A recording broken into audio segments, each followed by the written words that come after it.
ഇന്ന് നമ്മളെല്ലാവരും അഭിമുഖീകരിക്കുന്ന പ്രശ്നം. അതായത് ഇനിയൊക്കെ നമ്മുടെ നാട് അല്ലെങ്കിൽ നമ്മുടെ കുട്ടികൾ, നമ്മുടെ വീട്ടുകാരൊന്നും അത്ര ഈസി വാക്ക് ഓവറിലൊന്നും മുന്നോട്ട് നടന്നു പോവില്ല. ഒരുപാട് പ്രതിസന്ധി ഘട്ടങ്ങളിലൂടെ മാത്രമേ നമുക്ക് മുന്നോട്ട് നടന്നു പോകാൻ കഴിയുള്ളൂ. ജാതിയുടെയും മതത്തിൻ്റെയും സ്ത്രീധനത്തിൻ്റെയും ഒക്കെ വേലിക്കെട്ടുകൾ തകർത്ത് നാം ഓരോരുത്തരും ഇവിടെ വരെ എത്തി. പക്ഷേ ഇവിടെ വന്ന് കഴിഞ്ഞപ്പോഴാണ് നമുക്ക് മനസ്സിലാവുന്നത് ഇതൊന്നും അല്ലാത്ത വലിയൊരു ഭൂതം നമുക്കെല്ലാവർക്കും വേണ്ടി കാത്തിരിപ്പുണ്ടെന്ന്. കാരണം നമ്മളെ തൊട്ടടുത്തിരിക്കുന്ന ആളുകളും പോലും മദ്യത്തിനോ ലഹരി വിമുക്ത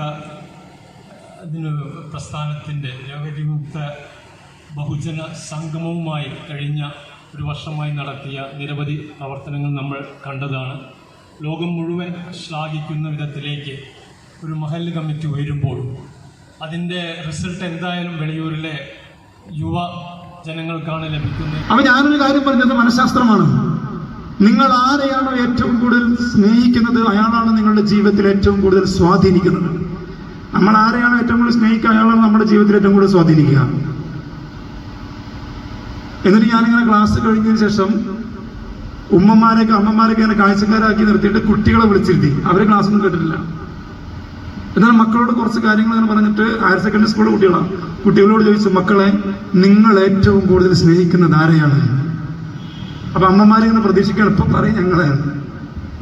നിങ്ങളുടെ മക്കളെ കുറിച്ച് തന്നെ പറയണത്, നിങ്ങളുടെ മക്കളെ കുറിച്ചാണ് പറയണത്, ഞങ്ങളെന്ന് പറയുന്നത്. അപ്പൊ ഒരു കുട്ടി ചോദിച്ചു അമ്മയല്ലേ എന്ന്. അപ്പൊ ഞാൻ ചോദിച്ചു ആവും, കാരണം അതൊരു ഓപ്ഷനാണ്. ഓപ്ഷൻ വരുമ്പോൾ സ്വാഭാവികമായിട്ട് അവിടെ ഒരു പ്രശ്നമുണ്ട്. രണ്ടിലും ഏതിനേലും സംശയം വരുമ്പോൾ ഓപ്ഷൻ വരും. അമ്മയല്ലേ എന്ന്. പുറകുന്നൊരു പെൺകുട്ടി പറഞ്ഞു ബെസ്റ്റി. ആരാ ബെസ്റ്റി അറിയോ? മിക്കവാറും പെൺകുട്ടികൾക്ക് ഏറ്റവും ബെസ്റ്റ് എന്ന് പറയുന്നത് ആൺകുട്ടിയായിരിക്കും, ഒരു അടുത്ത സുഹൃത്താണ്. ആൺകുട്ടിയാണ് ഈ ബെസ്റ്റ് പെൺകുട്ടിയായിരിക്കും. ആ ഉത്തരം എന്നെ വല്ലാതെ വേദനിപ്പിച്ചു. പലരും ചിരിച്ചു, നിങ്ങളും ചിരിച്ച പോലെ. ബെസ്റ്റിയാണ് ഏറ്റവും കൂടുതൽ സ്നേഹിക്കുന്ന ഒരു പെൺകുട്ടി പറയാൻ. പക്ഷേ എൻ്റെ ചോദ്യങ്ങൾക്ക് ഇന്ന് വരെ സത്യസന്ധമായിട്ട് ഉത്തരം പറഞ്ഞത് ആ കുട്ടിയാണ്. കാരണം എന്താണെന്നറിയോ? ആ കുട്ടി എപ്പോൾ സ്കൂളിലേക്ക് വരണമെന്ന് തീരുമാനിക്കുന്നത് അവളുടെ അടുത്ത സുഹൃത്താണ്. ഏത് വസ്ത്രം ധരിക്കണമെന്ന് തീരുമാനിക്കുന്നത് അടുത്ത കൂട്ടുകാരിയാണ്. ഏത് ഭക്ഷണം കഴിക്കണമെന്ന് തീരുമാനിക്കുന്നത് നിങ്ങളുടെ മക്കളുടെ ഹെയർ സ്റ്റൈൽ നിങ്ങൾ ആഗ്രഹിക്കുന്നതാണോ? നിങ്ങളുടെ മക്കളുടെ വേഷവിധാനങ്ങൾ നിങ്ങൾ ആഗ്രഹിക്കുന്നതാണോ? നിങ്ങളുടെ മക്കളുടെ ജീവിത രീതി നിങ്ങൾ ആഗ്രഹിക്കുന്നതാണോ? അതല്ലെങ്കിൽ നിങ്ങളുടെ മക്കൾ ആത്മാർത്ഥമായിട്ട് സ്നേഹിക്കുന്നതും പിന്തുടരുന്നതും അവരുടെ ജീവിതത്തെ സ്വാധീനിക്കുന്നതും നിങ്ങളല്ല. അത് സത്യം. ഈ ലഹരി ഉപയോഗിച്ച ആളുകളെന്ന് കണ്ടെത്തിയിട്ടുണ്ടോ? അവരെവിടെയാണെന്ന് കണ്ടെത്തിയിട്ടുണ്ട്. ഒരു മഹലിന്റെ കീഴിൽ എത്ര വീടുണ്ട് എന്നും, അത് ഇസ്ലാമിന്റെ മാത്രമല്ല ഹിന്ദുവിന്റെ ആയിരുന്നാലും മറ്റായിരുന്നു, അതിൽ കറുത്തതും വെളുത്തതും മാത്രം നോക്കരുത്. അത്രയുണ്ട്. ആ കാലമൊക്കെ കഴിഞ്ഞു. നമ്മുടെ മക്കൾക്കൊന്നും ഒരു വലിയ വിശ്വാസമില്ല കറുപ്പാണോ വെളുപ്പാണോ എന്നൊക്കെ. എന്നാലും ചിലരിങ്ങനെ ചൊറിഞ്ഞുകൊണ്ടേയിരിക്കും. നമ്മളെ മക്കളെ അങ്ങനെ പഠിപ്പിക്കരുത്. എൻ്റെ മകൾ ഡിഗ്രി പഠിക്കുന്നവൾ, അവൾ ഒരിക്കലും അത് അക്സെപ്റ്റ് ചെയ്യാറില്ല. എനിക്ക് തോന്നുന്നു അവളെ ക്ലാസ്സിൽ 2 3 കുട്ടികളാണ് ഹൈന്ദവ കുടുംബത്തിൽ നിന്ന് പോകുന്നത്, ബാക്കിയൊക്കെ ഇസ്ലാമിക കുടുംബത്തിൽ നിന്ന്. പക്ഷേ അവളുടെ ഫ്രണ്ട്സൊക്കെ സൈനയാണ് ഏറ്റവും അടുത്ത കൂട്ടുകാർ. അവരൊരുമിച്ചാ പോവുക, വീട്ടിൽ പോകുന്നു. അപ്പൊ കുട്ടികളുടെ മനസ്സിലൊന്നും അതില്ല. തടിച്ച ആള് അങ്ങനെയൊന്നുമില്ല, കറമ്പൻ ഇല്ല, പൊക്കം കുറഞ്ഞ ആള് ഇല്ല. നമ്മളത് ഉണ്ടാക്കരുത് എന്നേ പറയാം. അപ്പൊ ഓരോ വീടുകളിലും ഇങ്ങനെ പോയിട്ട് അവിടുത്തെ ഒരു സ്ഥിതി വിവര കണക്കെടുക്കുക. എത്ര പേര് കോയമ്പത്തൂർ പഠിക്കുന്നു, എത്ര പേര് ബാംഗ്ലൂർ പഠിക്കുന്നു. കോയമ്പത്തൂരും ബാംഗ്ലൂരൊക്കെ പഠിക്കുന്നത് നിർണായകമാണ്. പഠിക്കാൻ പോകേണ്ടതൊന്നുമല്ല. കോയമ്പത്തൂർ പഠിക്കാൻ പോയാൽ ഒന്നും വേണ്ട. നിങ്ങളിപ്പോ തിരുവനന്തപുരത്ത് സെൻട്രൽ ജയിലിൽ ചെന്നാൽ അവിടെ ഒരു ചങ്ങാതിയെ കാണും. 6272 നമ്പരാ. ജയിലറോട് പറയുന്നു, ഈ ജയിലർ എന്നുള്ള വാക്കൊക്കെ മക്കൾക്ക് നല്ല പരിചയമാണ്. ജയിലറോട് പറയുന്നു, സാറേ 6272 എന്ന് കാണണം. അപ്പൊ ജയിലർ ഇങ്ങനെ നോക്കും. ആ നോട്ടത്തിന് അർത്ഥമുണ്ട്. നമ്മുടെ മുഖ്യമന്ത്രിയുടെ ക്ലിഫ് ഹൗസിന്റെ, മുഖ്യമന്ത്രി എന്ന് പറഞ്ഞ ഇപ്പോഴത്തോ അതിന് മുമ്പത്തോ നാളത്തോ, ക്ലിഫ് ഹൗസിന്റെ തൊട്ടടുത്തുള്ള ഒരു വീട്ടിൽ 2 നില വീട്ടിലുള്ള പയ്യനാണ്. അവൻ പ്രീ ഡിഗ്രി കഴിഞ്ഞപ്പോ അച്ഛനും അമ്മയും പറഞ്ഞു, ഡോക്ടറാ, സർക്കാർ സർവീസിലുള്ളവരെ 2 പേരും ഡോക്ടറാ, പറഞ്ഞു ഡോക്ടറായേ പറ്റൂ, എൻട്രൻസ് എഴുതാം. അവൻ പറഞ്ഞു, എൻ്റെ അപ്പ എനിക്ക് പറ്റൂല. എടാ നിന്റെ പെങ്ങള് ഡോക്ടറാ, നിന്റെ അമ്മ ഡോക്ടർ, ഞാൻ ഡോക്ടർ, പിന്നെ ഡോക്ടറെ കുറഞ്ഞൊരു സാധനം ഇവിടെ ഇല്ല. എൻ്റെ അപ്പ എനിക്ക് അതിനുള്ള ബുദ്ധിയില്ല, പറ്റില്ല, നീ ഡോക്ടറായേ പറ്റൂ. എൻ്റെ അപ്പ പറ്റൂല. എന്നാ പിന്നെ നീ എഞ്ചിനീയർ ആവും. എൻ്റെ അപ്പ എനിക്ക് പറ്റൂല, എനിക്ക് അഡ്മിഷൻ കിട്ടൂല, ഞാൻ എഴുതിയ എൻട്രൻസ് ജയിക്കൂലെന്ന്. നീ എൻട്രൻസ് ഒന്നും ജയിക്കണ്ട, ഫിലിപ്പീൻസിലേക്ക് വിട്ടു. സീറ്റ് ഫിലിപ്പീൻസിൽ വാങ്ങിച്ചു കൊടുത്തു. അവൻ അവിടെ പോയി. 6 മാസം എങ്ങനെയൊക്കെ തട്ടിമുട്ടിപ്പോയി. പിന്നെ ചെയ്തെന്തറിയാമോ? ആസ്ട്രൽ പ്രൊജക്ഷൻ, കൂട് വിട്ട് കൂടുമാറ്റം, ആത്മാവിനെ ശരീരത്തിലേക്ക് കയറ്റുക. അത് പഠിച്ചു. മയക്കുമരുന്ന് യഥേഷ്ടം ഉപയോഗിച്ചു. ദാ മഹാനായ നടൻ ശ്രീനിവാസന്റെ മകൻ ധ്യാൻ ശ്രീനിവാസൻ പച്ചയ്ക്ക് പറഞ്ഞു, എന്റെ 30 വയസ്സ് വരെ ഞാൻ ഉപയോഗിക്കാത്ത ഒരു സിന്തറ്റിക് ഡ്രഗ്സും ഇല്ല, എന്റെ ലൈഫ് ഇല്ലാതാക്കി കളഞ്ഞു എന്നാ ചങ്ങാതി പച്ചയ്ക്കാ പറഞ്ഞിരിക്കുന്നു. മനോരമ ചാനലിലെ ഇന്റർവ്യൂവിൽ തുറന്നു പറഞ്ഞു, എന്റെ ജീവിതം ഇല്ലാതാക്കി കളഞ്ഞു, തരിപ്പണമാക്കി കളഞ്ഞു. എന്നിട്ടും നമ്മുടെ മക്കൾ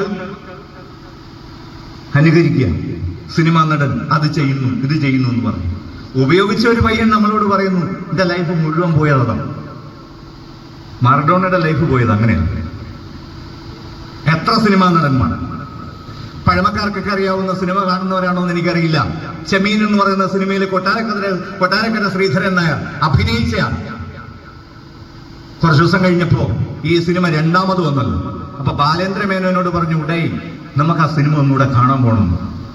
ആയിക്കോട്ടെ, രണ്ടുപേരും കൂടെ പോയി തിയേറ്ററിൽ ഇരിക്കുക. പകുതി കണ്ടു. അപ്പൊ ബാലേന്ദ്ര മേനോൻ ഇടയ്ക്കിടയ്ക്ക് ശ്രീധരൻ നായർ ഇങ്ങനെ നോക്കും. പുള്ളി കരയാണ്. അദ്ദേഹം അഭിനയിച്ച രംഗം കണ്ട് പകുതിയായപ്പോ പറഞ്ഞു, എടാ എന്നെ കൊണ്ട് പറ്റൂല, പോവാം. തിരിച്ച് വീട്ടിൽ പോയി ഇട്ടിരുന്ന ഷർട്ട് ബട്ടൺസോടുകൂടി ഇങ്ങനെ വലിച്ചു പൊട്ടിച്ച് നിലക്കണ്ണാടിയുടെ മുമ്പിൽ നിന്നിട്ട് അദ്ദേഹം പറഞ്ഞു, എടാ ശ്രീധര, എവിടുന്ന് കിട്ടിയടാ നിനക്ക് ഈ കോലം? ഇങ്ങനെയായിരുന്നു നീ പണ്ട്? ആരാടാ നിന്നെ ഇങ്ങനെ ആക്കിയത്? നീ കള്ളു കുടിച്ചിട്ടല്ലടാ ഇങ്ങനെ ആയത്? ഇതൊരു സിനിമാ നടന്റെ കുമ്പസാരം. എത്ര പേര് ക്ലിഫോസിന്റെ ആ പയ്യൻ ഫിലിപ്പീൻസിൽ പോയി ആസ്ട്രൽ പ്രൊജക്ഷൻ പഠിച്ചിട്ട് അവിടുന്ന് അവനെ വണ്ടി കയറ്റി കോളേജുകാർ ഇങ്ങോട്ട് പാഴ്സൽ ചെയ്തു. ഒക്കടാന്ന് പറഞ്ഞു. ഇവിടെ വന്നു. വീട്ടുകാർ പറഞ്ഞു, പറ്റില്ല, നിനക്ക് അവിടെ പറ്റില്ലെങ്കിൽ നീ ഓസ്ട്രേലിയയിലേക്ക് പോകും, അടുത്ത വർഷം ഓസ്ട്രേലിയയിൽ അഡ്മിഷൻ തരപ്പെടുന്നു. അവിടെ ഇതൊക്കെ തന്നെ സംഭവിച്ചു. പിന്നെ തിരികെ വന്ന് 2ാമത്തെ നിലയിലൊരു റൂമിലിരുന്നു. അമ്മ രാവിലെ കാപ്പി കൊണ്ടുപോകണം, ഉച്ചയ്ക്ക് ചോറ് കൊണ്ടുപോകണം, രാത്രി ചോറോ കാപ്പിയോ കൊണ്ടുപോകണം.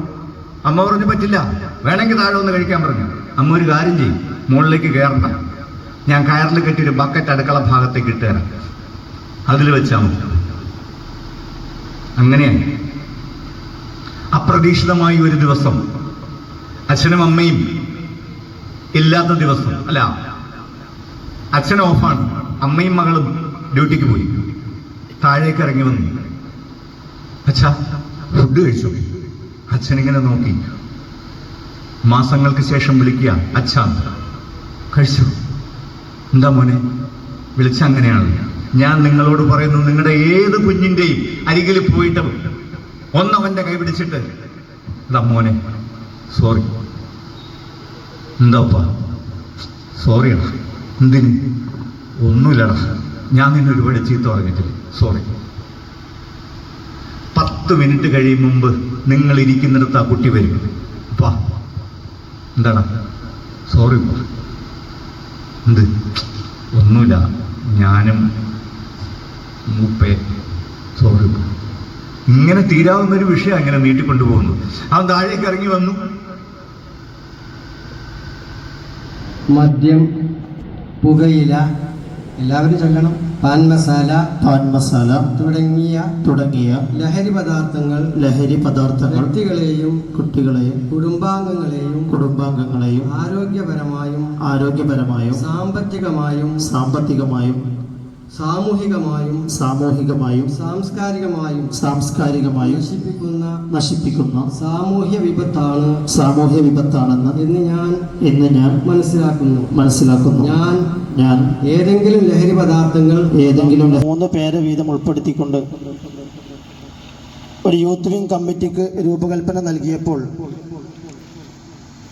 മതകീയമായും സാമൂഹ്യമായും ഒരുപാട് കാര്യങ്ങൾ ചെയ്യേണ്ടതുണ്ട് എന്ന ലക്ഷ്യത്തിൽ തന്നെയാണ് സമാരംഭം കുറിച്ചതെങ്കിലും ഒരുപാട് മതകീയ കാര്യങ്ങൾ പോലും മാറ്റിവെച്ചുകൊണ്ട് സാമൂഹ്യപരമായ ഒരു വിപത്തിനെതിരെ മുന്നിട്ടിറങ്ങേണ്ടതുണ്ട് എന്ന് ബോധ്യപ്പെട്ടത് കൊണ്ടാണ് ഇതുമായി ബന്ധപ്പെട്ട കമ്മിറ്റി ഭാരവാഹികൾക്കും നാട്ടുകാർക്കൊക്കെ അറിയാം തുടങ്ങി വളരെ ഉന്നതമായ സ്ഥാനം അലങ്കരിക്കുന്ന മാന്യവ്യക്തിത്വങ്ങൾ ഓരോരുത്തരുടെയും പേരെടുത്തുകൊണ്ട് സമയം കളയുന്നത് സന്ദർഭം അനുവദിക്കുന്നില്ല എന്ന് മനസ്സിലാക്കി എല്ലാവർക്കും സന്തോഷം പ്രകടിപ്പിക്കുന്നു. തീർച്ചയായും വലിയ 6 മാസം കാലമായി ലഹരി വിരുദ്ധ ക്യാമ്പയിൻ നടന്നുകൊണ്ടിരിക്കുന്ന നമ്മുടെ വിളയൂർ, അതിന് ഏറ്റവും ഉന്നതമായ ഊണും ഉറപ്പും നൽകുന്നത് മതസൗഹാർദ്ദം കൂടിയാകുമ്പോൾ തീർച്ചയായും വളരെ അന്തസ്സോടെയും അഭിമാനത്തോടു കൂടിയും ഞാൻ ഇതിനെ കാണുകയാണ്. തീർച്ചയായും